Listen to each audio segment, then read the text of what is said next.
The government just told you they're helping you buy your first home. But what they didn't mention is that they might have just signed your financial death warrant. While everyone is cheering for the new 5% deposit scheme, the biggest banks and top economists are sounding the alarm.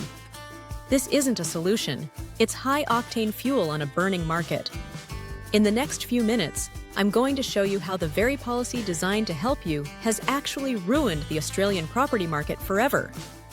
G'day, I'm Name, and you're watching CalindaReports. We're officially 1 month into the new housing policy, and the data is already looking dangerous. If you think a smaller deposit is your golden ticket, you need to see what's happening behind the scenes. We're breaking down the latest forecasts for 2025 and 2026 that no one is talking about. Part 1. The 5% illusion. Let's look at the math. The 5% deposit scheme sounds like a dream.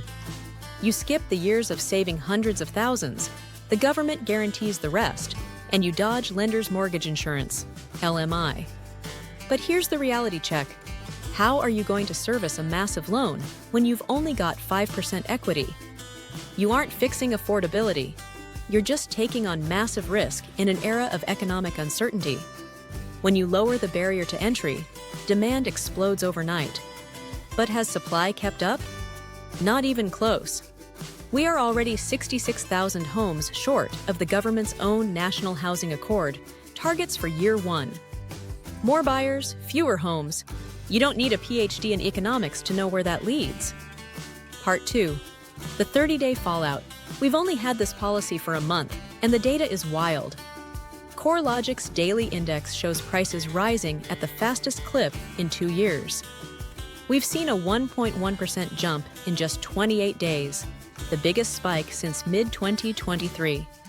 Auction clearance rates are holding steady at 70%, even with a flood of new listings.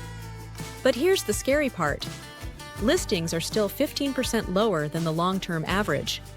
Add in the 3 interest rate cuts we've already seen this year, February, May, and August, and you have a recipe for a price explosion. Borrowing power is up, confidence is up, and unfortunately, the entry-level price tag is up too. Part 3. The expert warning. It's not just doom and gloom talk. Westpac, ANZ, and NAB are all forecasting another 5% to 10% rise through 2026. But a new report from Lal Economics is the real shocker.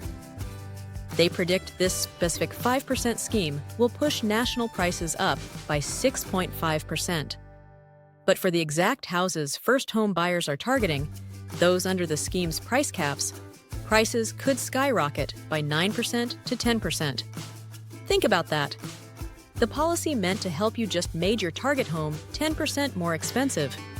What's the point of a 5% deposit if the house price just jumped double that amount? Part 4. What this means for you. So where does this leave us? If you're a first-time buyer, you're getting in sooner, but you're drowning in more debt for an inflated asset. If you're an investor, you're likely watching this chaos and seeing a massive opportunity as capital growth accelerates. If you're already an owner, your equity is soaring, but the lucky country is becoming impossible for the next generation. The government is trying to fix a supply problem with a demand tool. It's like trying to put out a fire with a flamethrower. I want to hear from you.